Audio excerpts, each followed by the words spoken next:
So it's always a bit of a challenge to figure out how to talk about a massive topic in about 20 minutes and then open it for questions. I do want you to know that all the slides, there are handouts here. I don't know if you want to sit around or you want to pick them up afterwards, but if it's on a slide, it's on the handout so that you'll have it there. And I just want to give you a bit of a snapshot about digital spirituality, and then I'll let you ask me anything. You can play Stump the Professor. My kids have already gotten rid of that, and we'll have fun. There's no question that digital culture is a prominent factor in the lives of children, youth, and young adults, and in fact in the lives of many of us, regardless of our age. But for young people in particular, it's because they spend a significant amount of time based in technology kinds of activities. And so I want you to help me think today about how living a networked life creates some new spiritual challenges for us, but also offers some real opportunities for creative and spiritual practices. And I do take a very much constructive, this is what digital culture could mean for robust spiritual practices. But let me begin by talking a little bit about how young people spend their time. Keeping in mind that all of this data is already out of date before we even get it published. But this will give you an idea of some of what we've been seeing in recent years. Video gaming in particular, whether it's online gaming or using gaming systems, is a very highly popular pastime with young people. The most recent large-scale study that we did in the U.S. shows that children ages 8 to 18 spend on average more than an hour a day just on gaming activities. That's separating it out from other social media kinds of things. Social networking and online video sites are also very popular. We know that 90 to 95% of American teens are using social media on a regular basis. And that number is even higher with girls than boys. 75% of 13 to 17-year-olds have their own social networking media site. And then we know that children even younger than 13 also have those sites. We can't count them as easily because technically they're not supposed to. You have to say you're 13 to get on. But a lot of parents let their kids fudge their birthday in order to be there. We know that girls and boys both like to video chat with friends as well as, of course, extended family members. More girls than boys, but the average number is still 40% of 12 to 17-year-olds are video chatting regularly. And 1 in 4 teens upload videos on a regular basis. 15% are live streaming videos on a regular basis. And again, those numbers are probably higher because this study is a few years old. One way that we can think about the internet is to think of it as a third place. That's a category that sociologists like to use. It's the place apart from your home and your school or your home and your work where you spend a lot of time. Conventional third places in the past were where you would go to a congregation or a coffee shop or a martial arts studio or a community center. These are all the kinds of third places that people have frequented before digital culture became so popular. But now we see a lot of young people using the internet or digital spaces as their third place. And a third place is where you engage in more informal and rather unregulated interactions with your peers and others. Sociologists use the language of idiomatic, meaning it's very particular to your group. Spontaneous, there's not a lot of structure to how you have to do it. Colorful and freewheeling kinds of conversations. You can kind of say and do anything within certain regulations of various sites. And there's a lot of storytelling and emotional expression. All the fact that we have emojis is because we have these kind of emotional expressions. And so it's a place where you can be yourself or the self that you want to be. And do that without a lot of adult supervision of that work. It's kind of like when young people hung out in the mall before malls started making rules about how many young people get together in one place. Heidi Campbell, who is a religious sociologist here in the U.S. who studies the internet as a place for this, describes it as a place where young people build a sense of home through the acquisition of information, the development of common worldviews with others they're online with, and experimentation with the self, because they can highlight certain attributes about themselves, or they can hide other attributes. They can even create whole new personas. And in fact, we know that a lot of young people are actually very conscious about safety and security online, more so than some adults. And so they actually know how to create a persona that hides something of their actual persona to keep predators away. And I could say a lot more of that. My most recent research was on looking at cyberbullying and our rhetoric about it as adults and what young people are actually doing and saying. Yet, one of the complicating aspects that we have with digital culture is that it's not a place in the same way that coffee shops or congregations or community centers are places. It doesn't have that sort of physicality that we used to associate with the third place. In fact, digital culture is a culture of mobility. We can read and we can write while walking or in our vehicles with speech activation and Bluetooth. We're not supposed to. The insurance companies tell us, please stay off texting, but we invent all these ways to do it without touching the phone.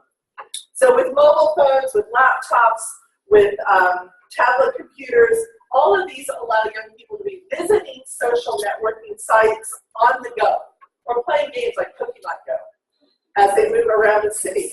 And you can connect with others through text messaging while simultaneously engaging in other activities. In fact, you could be tweeting what I'm saying right now. And so you would be online and offline at the same time. I could be reading, the text message that just came out on my phone to see who wants to wish me happy birthday today, because that would be my birthday. So people like explosion of things that come through. So this kind of multitasking tends to disrupt our ideas of community in terms of the ways we thought about them before, because we're not rooted in a physical location or a village in which people interact solely with other people who are physically around them. Instead, digital culture constructs communities of what's called networked individualism, where we have a lot of individuals who then network with other people who are interested in similar things or who have some kind of connection, but we remain sort of isolated to ourselves in terms of our physical and geographic location.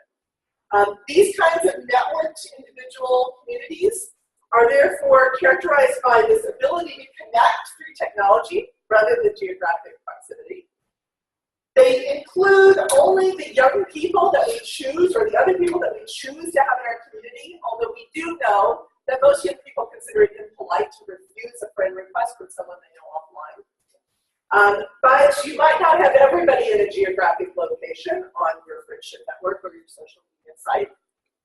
They are created for a particular purpose or task. Most of the time, when we're interacting with a social networking group, we've got a kind of instrumental purpose. My son, my youngest child, who's, 23, he has Facebook sites that have to do with various anime, Japanese film groups that he belongs to, and that's how they connect to watch films, or for Dungeons and Dragons, or for, there are classroom sites, there are university sites. My middle daughter was a Wellesley alum. There's all these different Wellesley alum sites. So they have a kind of instrumental purpose, and then they accomplish a task there. And because they're organized around these particular purposes, they're based on a kind of tenuous acceptance. In other words, you have to demonstrate that you have worth or relevance to be on this site. If you're not interested in Japanese anime, or you're not a Wellesley alum, then you're not expected to be connected in here. And so in this way, the internet is a third place. It's really quite different from gathering at your gym with other people that take the same class on a certain day. One of the things that I find is really helpful to do is to actually see what teens and young people are saying about their own investment in digital culture. Because we adults can be very quick to tell them all the things that are wrong with it, because that's what generations do. We tell the generations after us that they don't get how life is supposed to be. But it's interesting to talk with teens about what's going on. So there was there have been a number of very large studies in a lot of different countries, but one that looked at U.S. teens found that most U.S. teens don't see much of a relationship between how they feel and their participation in digital culture. It's not really having an effect on their overall well-being from their perspective. Between 70 and 83% say that social networking has no effect on their confidence, their mood, their sense of empathy, or their self-image, at least as they describe those. But those who do believe that there's an effect believe that participating in digital culture has a positive effect on their well-being. And they believe that it makes them more outgoing, that's about 28% of them, less shy, 29%, more confident, 20%, more empathetic, 19%, less depressed, 10%, and happier about themselves, which is 15% of them. They also believe it encourages a sense of popularity, that's 19%, or almost 1/5. Just over half, or 52%, of 13 to 17-year-olds believe that social networking contributes positively to their relationship with their friends, because it allows them to reinforce that relationship when they're not together. And just over 1/3, or 37%, say that the same is true with family members other than their parents. Most young people would prefer their parents were not on their social networking sites. However, it's a good practice to require that parents actually have access to social networking sites. In terms of friendships, we know that social networking primarily is used by teens to maintain relationships with friends that they see infrequently, to build relationships with their classmates, and to locate others who have a shared interest. And that frequently, the people who are in their social networking sites will either be friends they know offline or friends of friends that they know offline. It's actually unusual for people to have a lot of connections with persons who are not already in their offline set, or at least just one step removed in some way. The one exception to that is real techie teens, who will often find other teens who play games or who like to design software that are in other places, and they will actually engage in projects together. The daughter who's a Google engineer now, she was doing that in middle school, finding people that wanted to be designing games and doing that work together. But that was a very specific kind of purpose. Despite their enthusiasm for digital culture connections, nearly half, or 49% of US teens still prefer face-to-face interactions to social networking conversations. Most of them say that face-to-face interactions are more fun. They promote clearer communication than digital exchanges, and they just like hanging with their friends. But there is a third, or 33% of US teens who actually prefer texting over face-to-face communications, primarily because they find that texting is quicker, it's easier, and they also believe that it encourages them to be more thoughtful in their responses. We actually see there may be some combination between being more introverted or shy and concerned about how you present yourself and being able to take the time to think about your response versus the kind of more interactive, quick-moving, face-to-face conversations. So 11% of teens actually also believe that texting is preferable because it's more private, because you can't be overheard. Now, it can be forwarded and shared, but it's more private, at least initially. Teens are aware that there's an addictive potential to gaming. One US study found that young people who spend more than 16 hours a day, we're talking serious gamers here, consuming this kind of thing, are more likely to report feeling sad, unhappy, or bored with life. But what we don't know is whether it's because they were already sad, unhappy, and bored that they're gaming so much, or whether the gaming contributes. So there's a correlation, but we don't know causation. We suspect that because 16 hours a day suggests very little adult supervision and other activities, that this is a symptom of a bigger problem rather than a cause. Other things that young people are concerned with probably align with the kinds of things we might be concerned with on their behalf. There was an online survey in the European Union, so we don't have a good survey of US or North American students, but we have this huge survey in the European Union where they looked at 25,000 young people who responded to the survey. They found that over half the 9 to 16-year-olds believe that there is material on the internet that poses issues that are problematic for children and youth. 4 out of 10 children identified pornography or violent content as their first concern. And aggressive contact, aggressive behavior, cyberbullying, and other kinds of conduct-based issues are the things that young people tend to cite. More than a third of teens say the real problematic sites are the video sharing sites, for example, YouTube, and the kinds of things that will pop up there. And so some of them avoid that or are careful in that space. They don't tend to see their social networking sites or online games as particularly generating problems, largely because they do tend to play with known entities or interact with known people there.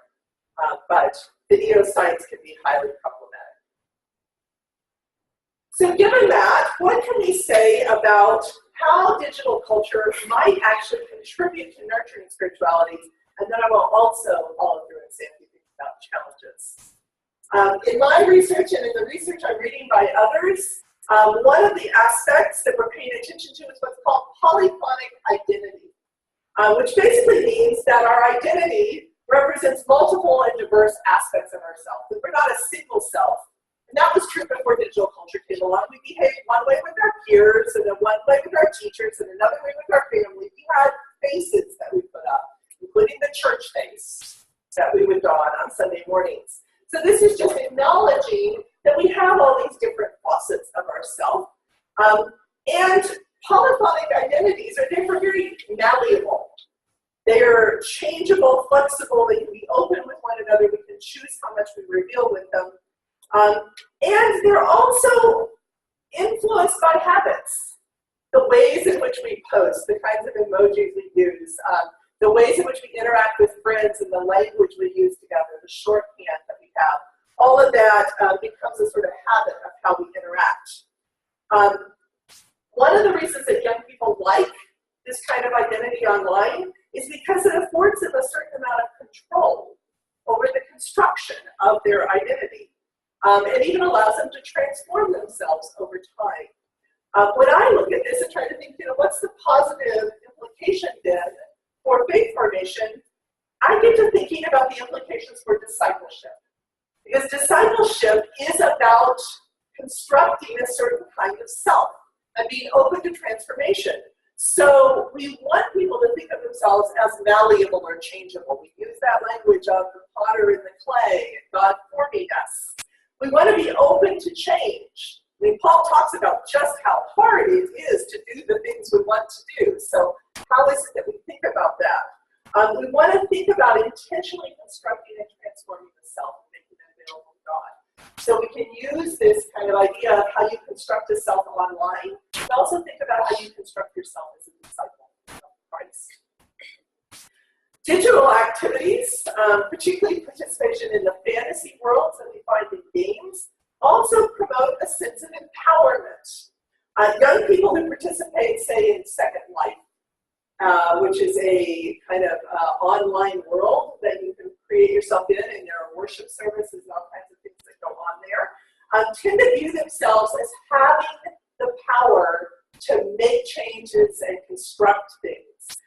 One researcher has noted that this tradition of imagined communities encourages us to find communion with others beyond our locality through the media, and to construct simple systems and resources with people who are different from us. We also know that these kind of online activities are creating a more relational self. We actually work at constructing these relationships. And we're more conscious that we are a self in relationship. Some people worry that digital culture is actually creating much more individualism, but that whole networked part of networked individualism is that we always see ourselves as a person in relation to other persons. We're always thinking about what that relationship means. So not only do we have this notion of empowerment, and there actually are some studies that suggest that people who feel empowered online are much more likely to enact social or political actions offline. We've seen that in some recent elections, not only in this country but other places. But this whole notion of relational self means that we wonder about how what we're doing affects other people. So we're more attuned to the kind of ethical issues that might arise. And we position ourselves in communities as interconnected persons, so that we are conscious of this kind of relationship that makes up the community.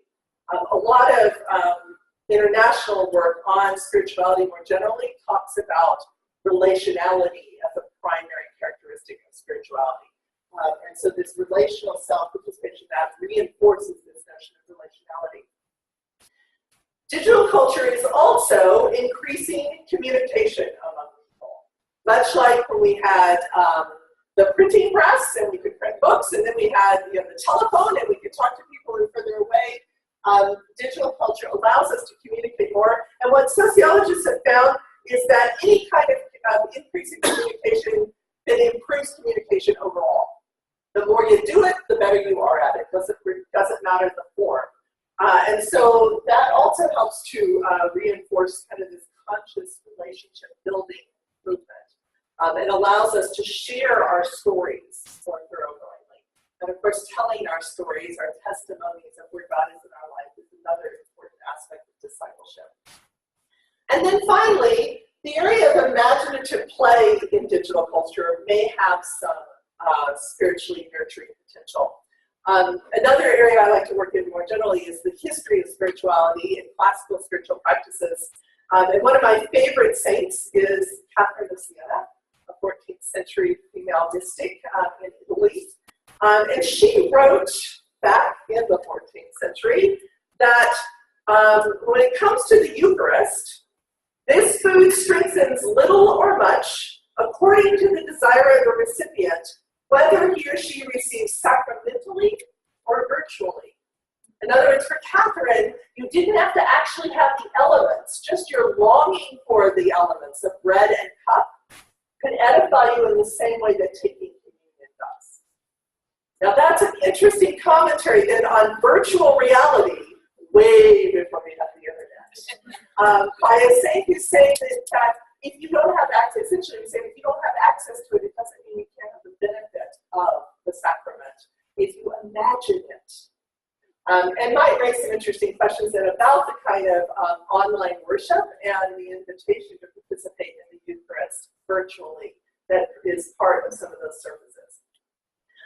She's really saying that if you give the same kind of attentive engagement to an imaginative act, it's like vicariously participating in the actual act.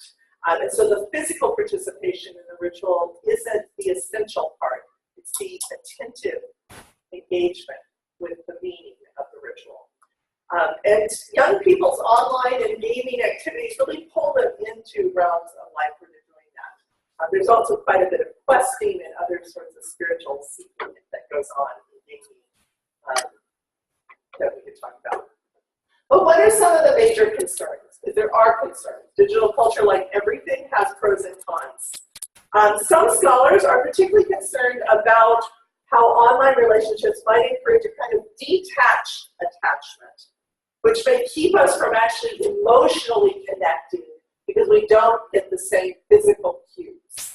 One of the problems with emojis is they can be a little hard to read and they're open to interpretation in different ways, or there may not be quite the ones you want there. Or if you read a text, you're not quite sure what tone was attached to that. So we can see this kind of detached attachment. In fact, some describe them as communities of physically atomized individuals sitting alone in front of personal computers or walking alone with your phone in hand, looking down, doing things while you're trying to cross the street, going after one of those Pokemon.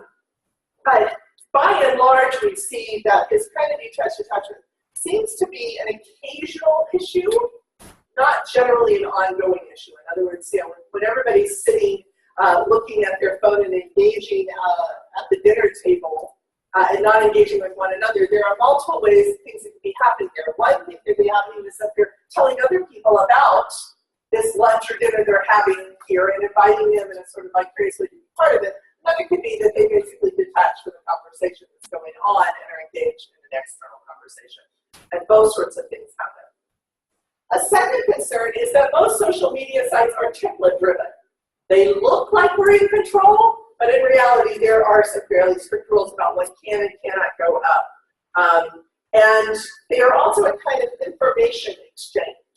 You have likes and dislikes. Facebook and others have increased the number of options there, but you still only have so many you can hit. You have number of friends. You can put certain kinds of video, music, or pictures, but you are primarily communicating or transmitting information and then getting positive or negative feedback to that. And so that can push this sort of notion of how am I seen by others as the primary concern, and that those 19% of young people who see social media as popularity, building popularity, are more at risk there. And then, of course, the third concern has to do with privacy issues and corporate influences, because most of the major social networking sites, all of the dating sites, they all are run by corporations that are gathering information about us, and then they're using that information, feeding it back to us as potential posts, as advertising, as other ways of getting involved. And so it blurs the distinction between who owns your identity online. Now, we do know that, again, young people are generally much more savvy about protecting their privacy than a lot of middle-aged adults, and especially older adults, because A, they get more instruction on that, and B, because they actually understand how it works better than most of us in my age too. But each site is kind of regulating what's supposed to be possible. We already know, though, if you fudge your birthday, you can have a social media site before you're supposed to, because you can pretend you're 13. And you can find yourself then subjected to all this kind of commercial marketing that we do know that young people can be susceptible to. So digital culture then is this very significant part of young people's lives. Places like Google are working to get the internet to very remote places. There's a balloon project in India trying to reach the outlets. This is an image of the Google balloon project as it's trying to do that. We know then that this is a worldwide phenomenon, not just one in the North America or the West. There's this very fast-paced change going on, so that if I can tell you what were the most popular social media sites in the last study, but there are already new sites popping up. There's a lot more video sites. There's always new games coming. And you can just, if you're really curious about games but don't want to invest any money, just Google names of games you've heard of. You will find people who have posted video clips of moving through sections of the game, so you can actually see what they look like. I teach a whole course on that at the seminary. We spend some time on that. But I do welcome the opportunity to talk more with you about this, and I also want you to know that there is a resource that we have over at the Gideon Library. Dora Rowe is our new what is your title, Dora? Instructional Service Librarian, helped put together this digital spirituality page. So if you are interested in looking at some of what Christian educators are talking about in that, or if you would like to know what kinds of books do we have that are in the library, because I ask them to buy everything that comes out. And we have books, we have ebooks, there are videos like that you can talk to Dora or me and we'll help you with that. But this site is available to you, and you can see it's upsam.litguides.com/base/digital. Get you there. So let me stop there and see what questions you might have.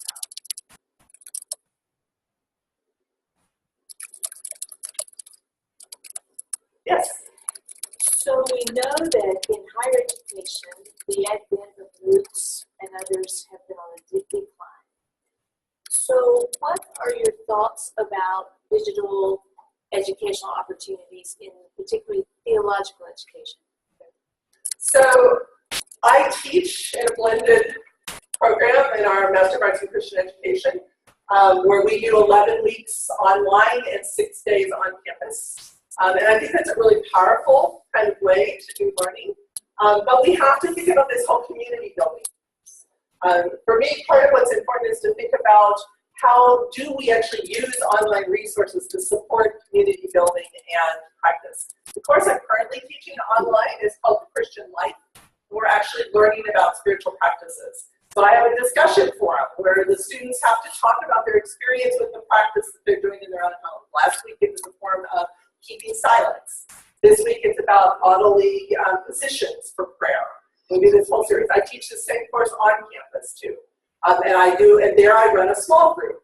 Here I have a digital forum. That's the small group where they're doing that kind of thing and they're logging it. I think it's, we can't assume that it looks the same. You can't just take the content and present it. You have to create different ways of engaging people in actual relational interactions.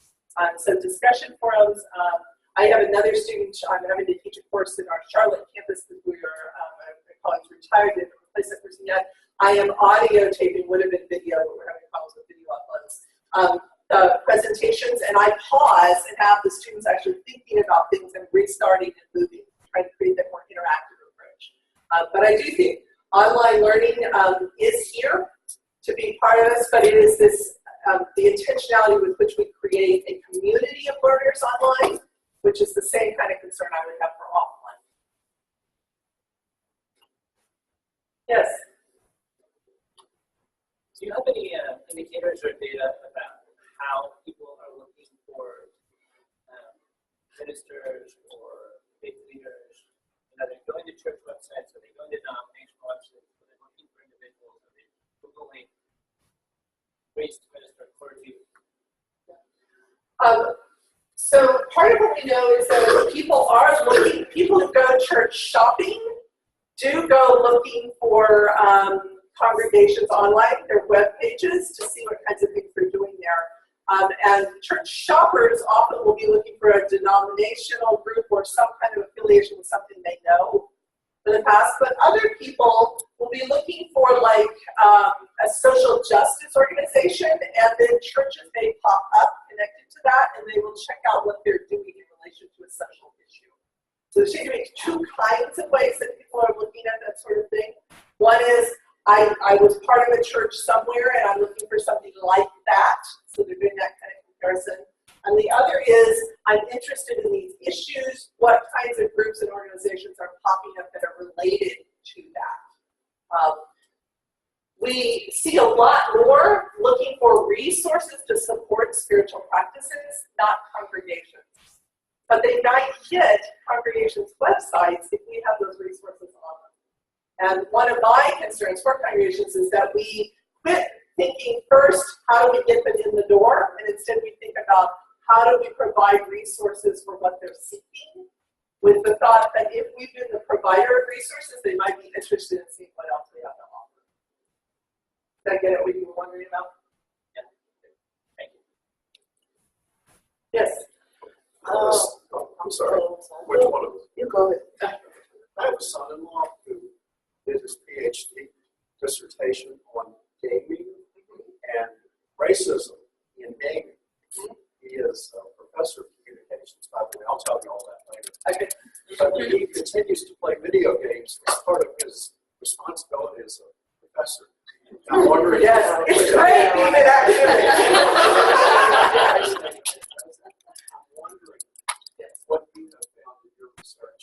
He's found like the nationalities, races of the enemy. Yes. And some of these games, it tends to be not exactly what we want. And how that affects those who are playing the games. It's when you're the majority race or size, and you're playing against somebody who is a minority. So there's a lot of research on this problem of what we call homophily, Homophily. And in other presentations I do, I talk a lot about homophily. Homophily is the reinforcement of hanging with people who are like us. It is not something that was invented online. We practice it offline all the time. We have replicated it online. And people like Heidi Campbell, who does a lot of work with young people in the US and Canada around this, has pointed out that, in fact, our whole stranger danger rhetoric also reinforces homophily, because we're basically don't hang out with anybody you don't know well, and we tend to hang out with people like us. Gaming has picked up the same kinds of visual cues that film and television have picked up. And if you think about film and television, with some exceptions, we tend to use the black is bad, white is good kind of symbolism. We have certain forms of music that we use. We have certain kinds of facial features that we use. In fact, if you look at religious videos online, which is kind of a scary area, you end up with, you have to be really careful. I was looking for Easter videos to use. And the depiction of the Jewish Pharisees, Sadducees can be very problematic in the kinds of stuff that's uploaded on YouTube. So what we're seeing is this kind of reincarnation of the same problematic visual cues that we see in other forms of media. And young people tend to be more, again, educated to tolerance, and so more aware of it, but also accepting of it as just normal. So it just reinforces the same problems that we've got. So thinking about ways in which we try to break homophily and try to actually encourage the encounter of difference is one of the things we need to be doing online as well as offline. Yeah, back to you. Yeah, I wanted to know, you were talking about addictive behavior in gaming, as far as the children is concerned. Okay, when you notice that the child is having addictive behavior or showing addictive behavior, how do you balance that to get them back into, should I say, more conscious or more spirituality tone instead of having more focus? Do you strict them from gaming? How do you get a balance for them to come back into their reality? So Or reality as they know it. Yeah, there is a great book called Screen Smart Parenting that is all about negotiating with children of different ages the kind of boundaries around media usage. And nowadays, it's not just even about gaming. A lot of young people don't, they do all their TV watching through streaming video, or they see films when they come out on Amazon Prime or on Netflix or whatever. So they're doing a lot of things online that we might mix up in terms of we watch a television for this, we go to the theater for that, we do certain things there. So part of it is, understanding what components they're doing. But in the same way that we balance other activities when they become addictive, too much eating needs to be balanced out with other activities. It's about creating other opportunities and setting boundaries around it. Everything is good in moderation, and most things are not good in excess, no matter what they are. Even certain excessive spiritual practices can be problematic.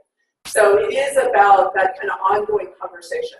But I do recommend the book Screen Smart Parenting, even if you're thinking about it in terms of like youth groups or young adult groups or whatever, because they lay out a kind of system of covenants, but it's really about thinking what are the values that you're trying to put in place and how do you negotiate together rather than an authoritarian, you will have 1 hour a day or whatever that is. It's more what needs to happen in order for you to have space for this.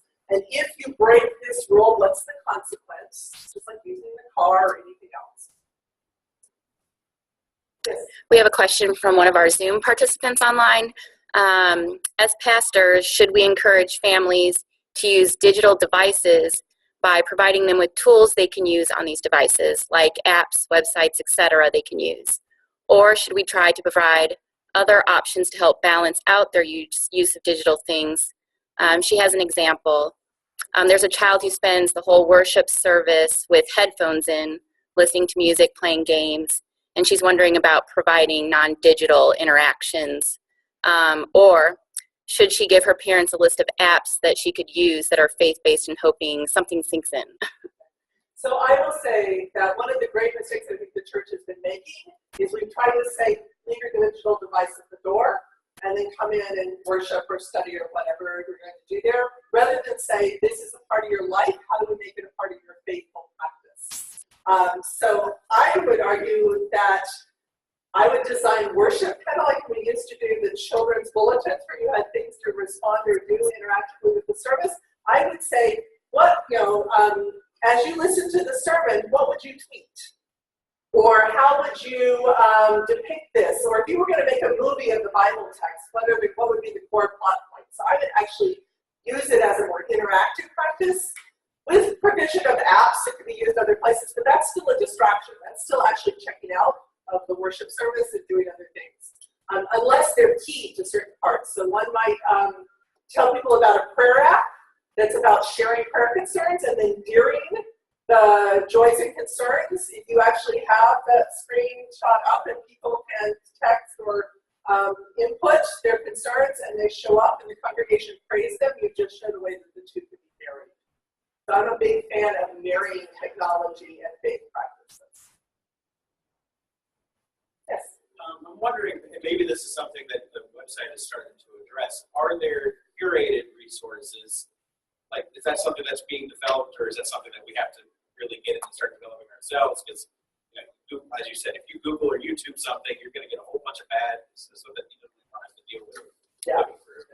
That was our hope, is to begin building a curated piece of more, this would be, I guess, what we call more academic or research-based stuff so that you can learn about what's going on. But I also think it's important to try to begin to figure out what are the more, we might say, public-friendly materials out there, and which websites tend to reliably post good material to use. And in that case, there are a few websites. John Roberto's, what is it called, lifelongfaith.org. He's got some good curated lists there that you can look at. It's not just digital stuff, but he's doing some of that kind of thing. Check with Search Institute.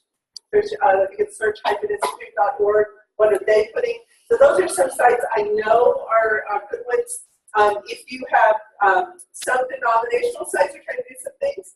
And then I would say, talk to Dora at the library, get in touch with me, and I'll help you try to get started with what are you looking for and what kinds of things could help you triage. Okay, but it's still kind of at that place. It absolutely. I would say that the kind of research I'm doing is hardly being done. When it comes down to, we're doing things like how to use the tools, but we're not actually asking the question, what's the significance of this for spiritual identity and spiritual community? Because most religious groups have kind of been like, it's bad, it's got to be bad, because it takes people away from community.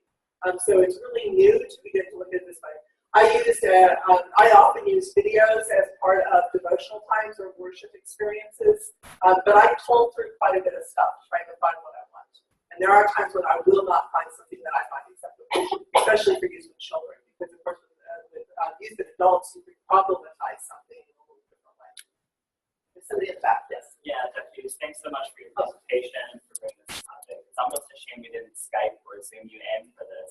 But we are sending to others, so we're kind of there. That's perfect. Well, we're glad you're here. My question is sort of, how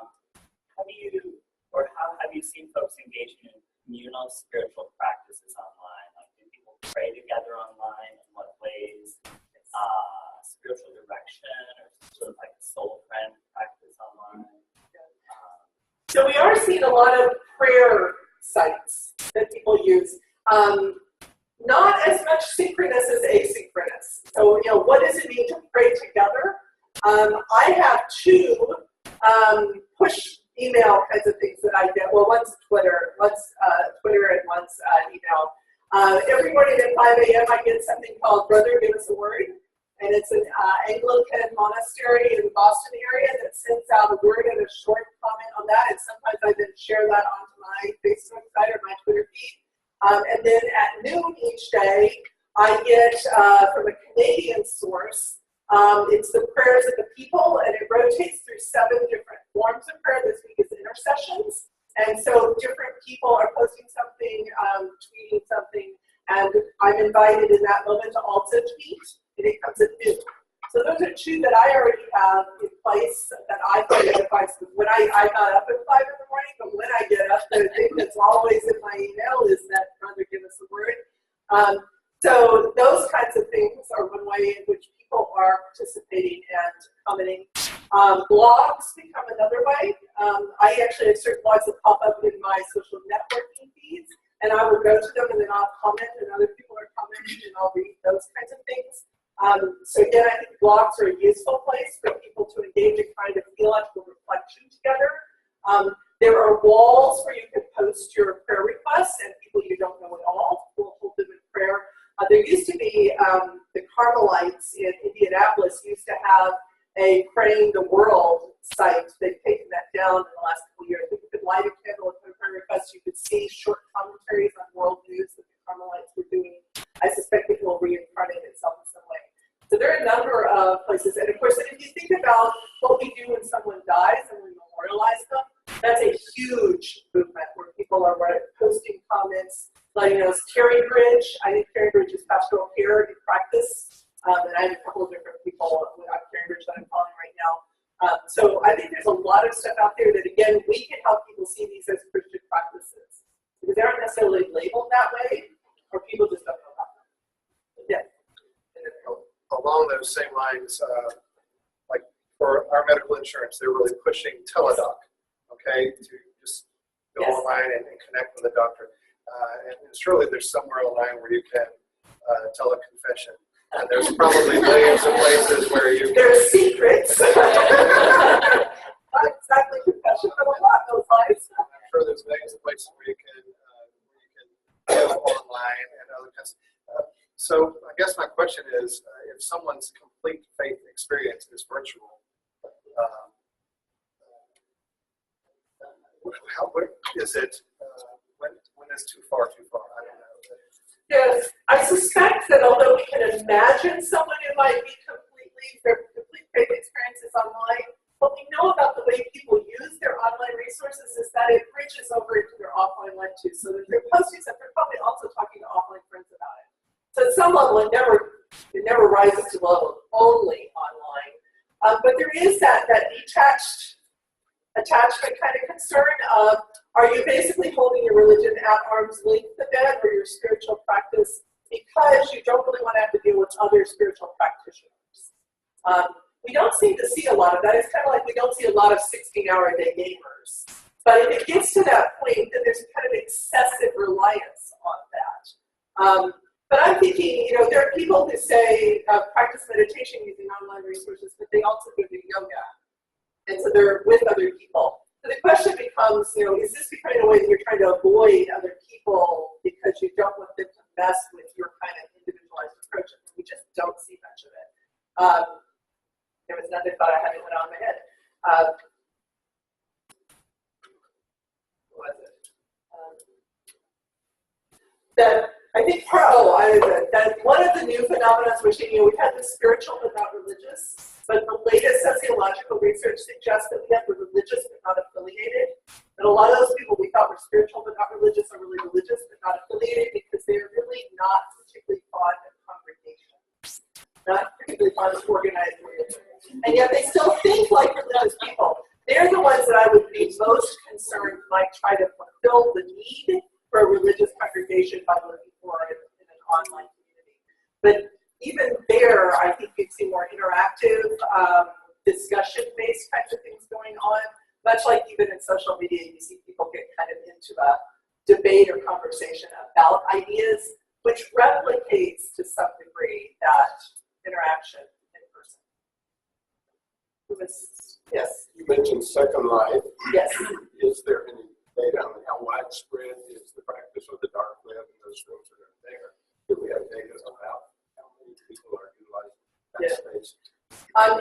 It's much smaller than we are fear it is. Things like Second Life are really just an opportunity to imagine a different kind of life. It's kind of like when we fantasize about being in Hawaii right now instead of in Richmond, or something like that. And what intrigues me there is the kind of ways in which things that may happen in Second Life often look a lot like they do offline. I don't think I have it where I can get to it, but I have a clip, a capture of a Second Life worship service. And I am convinced that whoever created that worship service has been to way too many quasi-Christian weddings. For one thing, because they're wearing a wedding, the two worship leaders are wearing a wedding dress and a tuxedo. And it has these kind of elements. There's an offering, there's a little homily, there's singing, but you have there's like this redheaded young who's singing, and there's a guy in a Superman cape, and there's all these kinds of characters. But you would know it's a worship environment from the very first visual when there are pews and some stained glass, but there's a clear altar, so it's kind of a combination of contemporary and traditional. It sounds, the homily sounds very Protestant to me. And so there's ways in which there's a lot of crossover. People are drawing from what they know in other places and putting it in. You can also worship in various great cathedrals of the world there. So I'd say it's imaginative play for grown-ups. I'm not on Second Life personally, but and we laugh when we say things like Superman costumes, things like that, but really, in many ways, it's no different than when I got up this morning and put on the shirt and the pants that I'm wearing. It's just, I'm going to go put on these clothes that display who I would like to put myself out there as today. Yes. Or, we do it virtually. Now, this is actually making a virtual person as opposed to just what's my picture on my Facebook profile. But it's all just levels of who am I putting out there does it feel like to try and live out of that space? And I guess part of my point is we often try to live out things that we've experienced in the offline world, but with a twist or a quirk. Because you can't wear the Superman cape to your local church, but you can online with Second Life. The dark net stuff is really, it's a very small segment. And yes, there is some very dangerous kind of stuff that goes on there. And yes, we do need to be aware that occasionally there are predators who prey on children, particularly when it comes to pornography. But that's true. And the reality is, statistically, you're far more likely in danger from people you know and interact with than from people you don't know. The main thing that we really have to work with young people about is the whole sex thing. Because unlike the Polaroids that got taken in a past era, it's a lot easier for material to move out into places where we have no control, and it's never really gone. So anytime we put something in a digital format and share it, we're at risk for that becoming something that we didn't want it to be. And that seems to be an issue that many people just don't understand about digital. You can erase it, or maybe it disappears, but it doesn't really. It's still there in pixels to be picked up by someone who might want to use it in the wrong way. And that's where we kind of get that sort of dark net kind of stuff. Yes? There may not be an answer to this question, but looking at like how youth are using technology, it sounds like they've changed how you can even have community. It's no longer just in person, but you can have community on Facebook or any kind of social website. Looking at how churches use technology, it seems like we're only using technology to enhance what's already there, or we're not actually changing anything. Is there a balance there, or is there something wrong with actually in the future changing how churches even look? Where I've heard of Facebook churches, or where you don't actually even have to go to church, so to speak, because right now it seems like churches are still attendance-based and technology is only enhancing the structures that are already there. Yeah. We do seem to have this notion in churches that physically showing up is still the most desirable or valuable way to be there. And if you can't do that, then we'll accommodate you in some way. Even when I was still doing pastoral ministry, we would have people who wanted to do Thursday evening Bible study but travel for work, so we would have them calling in on a conference call setup or a telephone pod. It certainly is much easier now to use Zoom technology like we're using here today to bring more people in. But we still send that message, you really ought to be here right now. What young people are showing us is that there's value to all these different places, but they're not picking only one over another. They're actually moving in and out of different ways of being present. And I think that's what congregations need to do. We need to see it as a way of moving in and out of different ways of being present and different ways of representing ourselves. The other thing, and I want to be sure to say this because you hear on the media all the time, all this negative stuff about selfies. And this notion that selfies are very narcissistic or self-centered. That is not how young people understand or are using selfies. And my own children helped me to kind of grasp some of this when I would be traveling, somewhere, and I would send them back pictures of things I was seeing. I text them or post them on Facebook. They're like, Mom, you're not in any of these pictures. We want to see you enjoying and engaging these things so that we feel like we can participate alongside you. That's what selfies are about for a lot of young people. That's not to say they don't sometimes cross over into the line of being more narcissistic and self-interested, because we all sometimes want to self-promote.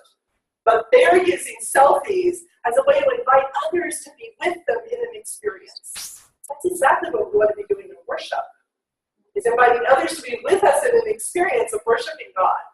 So how can we use that concept of a selfie for those who are geographically distant to be present with us? In what ways do we bring folks into play? And if we thought about church that way, as the church scattered, gathers some physically and some digitally, it might be a very different way of looking at church. Yes?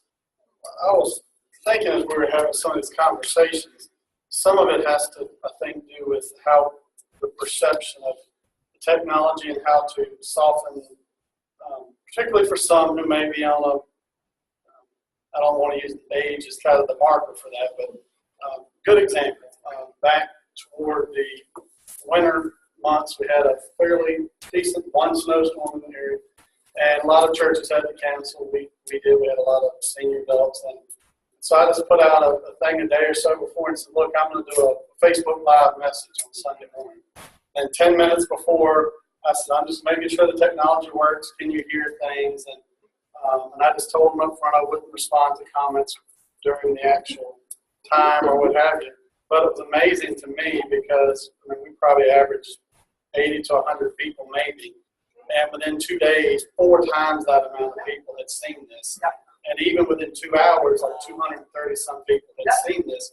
And so it was out of a necessity to try to say, hey, how can we just continue to do that? And there were so many other churches. One of our adults who's probably in his late 60s, his mother's still alive and she's in her mid 90s. Friend requested me between that time so that she could watch a message on Facebook Live that morning. And so it was a very interesting kind of experiment for me. But and then some other folks thought maybe we could try that again at another time. Or so even though the necessity of kind of what that looked like for the weather issue kind of made them feel a little less anxious about doing it, and actually because very few other people were doing it.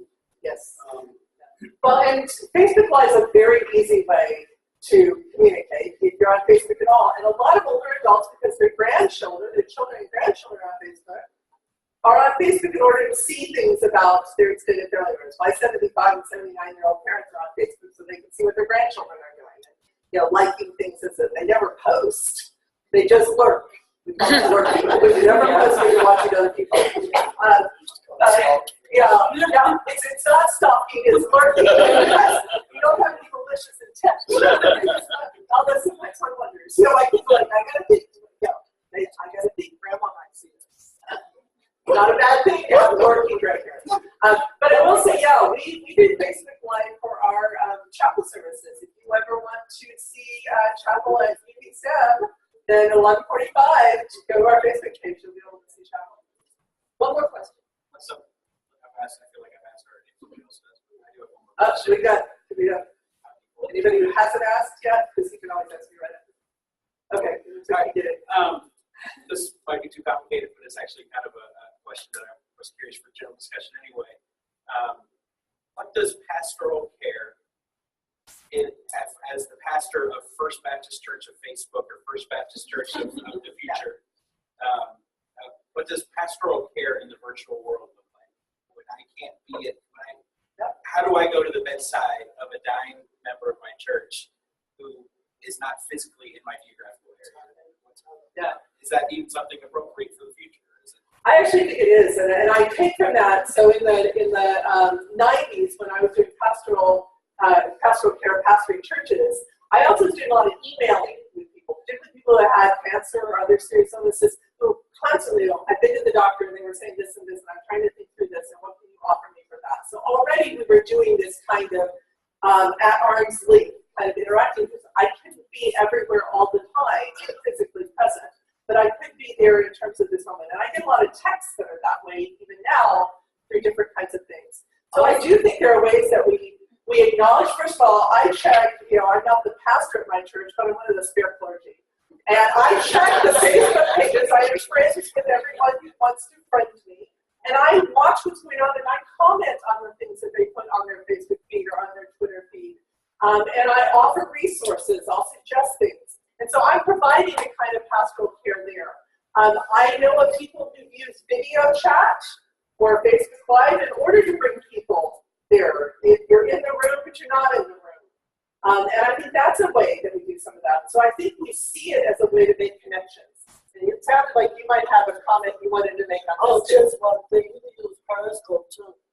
Periscope also will put that person right there in the room with you while they're preaching or talking. Periscope, and you can comment.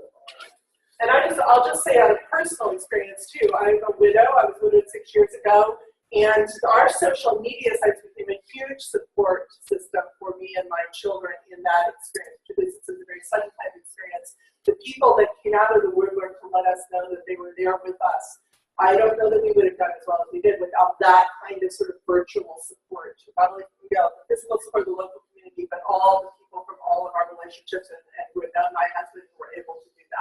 And I hear that over and over again from folks. But the memorial sites and the ways of providing support actually help people feel like they can do something, but they also help families feel like they're cared for. Will you join me in thanking Karen Marie for being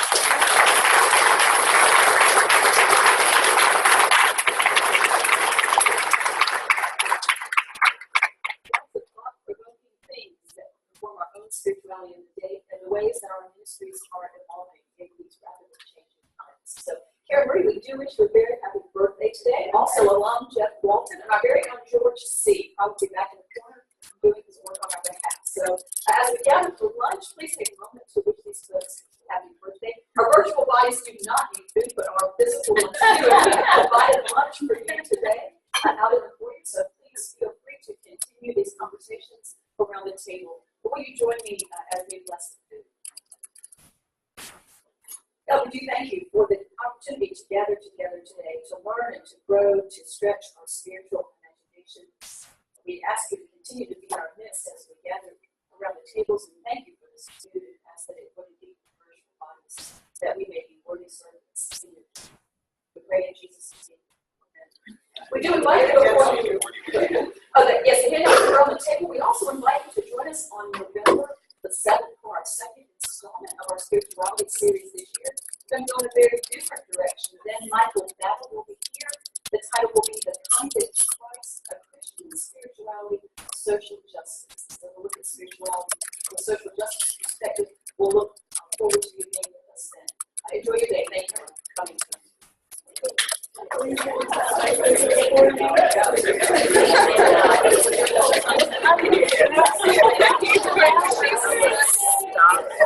right now.